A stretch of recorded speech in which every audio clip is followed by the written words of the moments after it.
Hey guys, welcome back to the channel. Today, oh boy, we've got a good one. Meghan Markle is back, this time not on her own podcast, but as a guest on someone else's. And not just any podcast, Jamie Kern-Lima's. You know, the IT cosmetics founder turned billionaire turned empowerment guru. But Meghan did what she does best. Overshared, overacted, and left all of us either rolling our eyes or clutching our pearls. And joining me to break it all down is none other than Dave Portnoy. Yeah, this one's gonna be wild. Before we jump in, hit that subscribe button if you love real talk and aren't afraid of a little royalty. Let's go. She has done the world premiere episode of actually being on someone else's podcast. And the someone else is her name is Jamie Kern-Lima. Now, I have actually interviewed this person, but I didn't realize I had interviewed this person because she founded IT Cosmetics, which I remember interviewing her at NBC. I think it's the same lady. I could be wrong, but she looks a little different. But anyway, she was a news anchor, and she realized that you have a need for like cosmetics that are a little bit thicker because of the Klieg lights and all that. And her brand became $1 billion brand, and she sold it to L'Oreal for $1.2 billion in 2016. All for news anchor, right? Yeah. Like makeup? Yeah. By the way, no one offered me makeup at all here. It's good stuff. Yeah. We sold you down the river. So she now has a podcast and is also apparently friends with Meghan. And in the world premiere of podcast, Meghan, Duchess of Sussex, she pulled out all the stops. Here is the intro of the episode. Look at this. Meghan, Duchess of Sussex, in her first ever podcast interview. It's happening! It's not about the grandeur of a gesture. It's about I see you. I'm nurturing you and I see you so deeply. And I love being able to see your growth. Of all things, it's making me emotional. I have full body chills right now. For them to be able to look back and go, oh my gosh, she has loved us so much.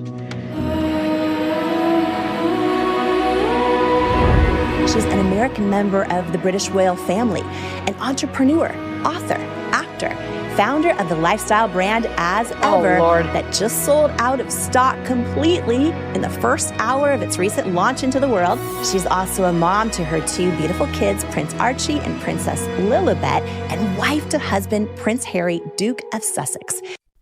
So let's start with how this whole thing kicked off. Jamie introduces Meghan like she's walking onto the stage at the Oscars. I mean, I see you, I nurture you, I have full body chills. What? It's not a therapy session, it's a podcast.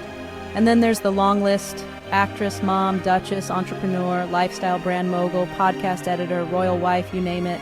The intro was so dramatic, I thought I was watching a Lifetime biopic. Even Dave was like, I just threw up in my mouth a little. Oh my God. Why don't you like her? I just threw up a little in my mouth. What? Let me count the ways. There's nothing I like about her. Do you know her? No, but she is a malignant narcissist who cannot get enough of herself while she simultaneously plays the victim. My castle's too small. Yeah. The queen is mean to me. They won't let me call myself Her Royal Highness anymore, but I'm going to put it all over my stationery and on the gifts that I give to my friends, while she never stops whining. And at the same time, I'm getting all worked up. I'm a founder. I'm over it. She's not important. She married for money. It's very clear. She bagged the elephant. She was thrilled. She became a quote princess. Well, you can... It was planned from the beginning. She denied being interested in the royal family, which she totally was. I know someone who knows the ex-husband who said she had a vision board with Prince Harry on it.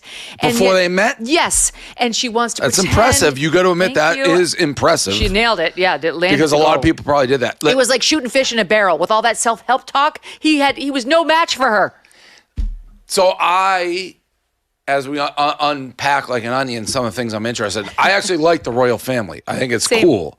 So that's another thing. She killed the queen. She did kill the queen. In my opinion. I agree with you.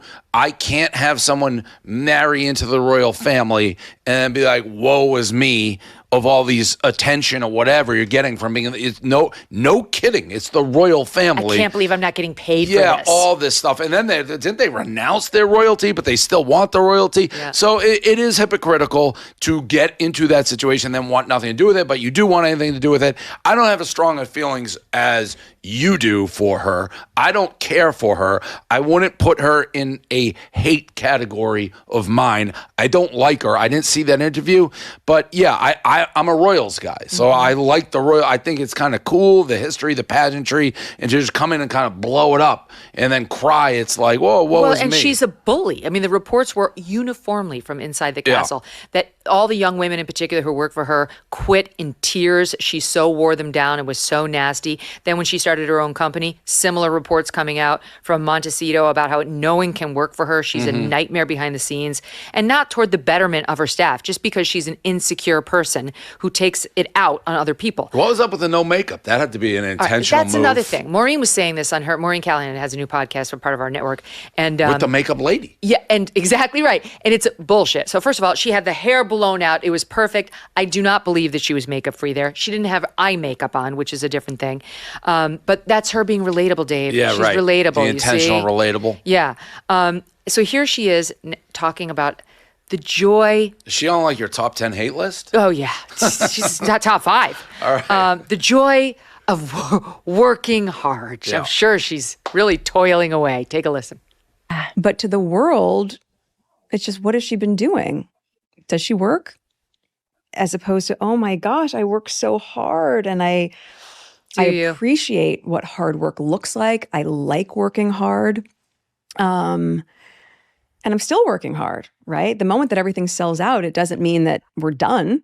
Yeah. It means we're working on replenishment and what are the next SKUs and what's the next tranche of products and what's the timing on that and writing the newsletters and writing the social media captions and making sure that all that feels in line and what's the cadence of it and what's the photography that we want to do and what do I want to wear for those shoots, while also editing all the time-coded notes for season 2 of the With other Love, lady Meghan, is and a then little being in edits for the scary to podcast me and making with the smile. and being a mom and a wife and a friend. Oh yeah. Yeah. Those That's are right. all jobs. I mean, I love being that busy, but I do think it's really interesting when people have no sense of what goes into the thing. Yeah. And then when the thing seems It's like as though between two ferns almost, wow. the way she's hosting it. the thing's not done. Right. The finish line was really the starting line. Relatable. Hate listening is a thing. The real question, why do people keep listening? Is Meghan truly drawing fans or just feeding the hate listen economy? Honestly, 2/3 of her audience is probably like us, just fascinated by the train wreck. It's like watching a Hallmark movie directed by Wes Anderson. You can't look away. And ironically, it's not Meghan who steals the show, it's Jamie. Her facial expressions were giving full-on outer space. Okay, we get it. Yes, go. That would infuriate me, like as someone who's trying to start a business, struggling, because like you can't fail. Like you're if you're selling, I don't know what she's selling, candles. I don't know what she's selling. Jam. Like you're Hard in to the get. royal family. So to this head start that you have, and then complain about working hard, it's like you're in the royal family. Yes. So to complain about the business, you don't have to. If you don't want to show up, if you don't want to do the schedule, you don't have to do anything you don't want to do. Right. You're living in literally like a fantasy tale of. But the host. What's happening with her? If people didn't know who was who, I think people be focusing on the host. The and weird, the expression, yeah. Yeah, it was between two ferns. Yeah. So, Yeah. I don't know. I don't hate her as much voice. as you, but It's like a love to hate situation. Yeah. I don't have actual hatred for her. I have that for very few people. It's a small list, but she's not on it. But I just can't stand her. I just think she's such a phony.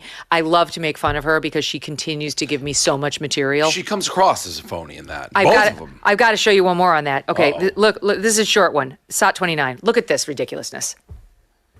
Your close friends and family, so many of them call you M and Harry H. Yes. How did that start? And tell me about that. Probably at the beginning of us dating when everything was in code. Code, yeah. Right. People didn't know we were dating for Yeah, she's talk about she's memory the lane. problem. So long ago. I mean, it'll be our 7-year wedding anniversary soon. I couldn't tell anyone who I was dating and he was keeping. So I think we were just on a letter basis. Yeah. And then it stuck. It stuck. It stuck. It was their code, their super stealthy code, M and H. Like when I called Doug Bug. Yeah, or their initials. It's ridiculous. That's like choosing your alias as a famous person and it's John Smith. Like, what? Will that podcast have like crazy numbers because she's on it? Like, does she move the needle like that? I have no idea. But if it does, it's going to be at least 2/3 hate listeners like me. Yeah. I mean, I actually, again, I think it'll be overshadowed by the interviewer who looks like on outer space. At one point, I forgot who the guest was because I was too distracted by the host looking like she'd seen a ghost. If you're still here watching, drop a comment below. Are you hate watching or are you actually into it? So here's the bottom line. Meghan Markle's latest podcast appearance was everything we've come to expect. Overly polished, emotionally indulgent, and full of contradictions. But love her or hate her, she knows how to dominate the conversation.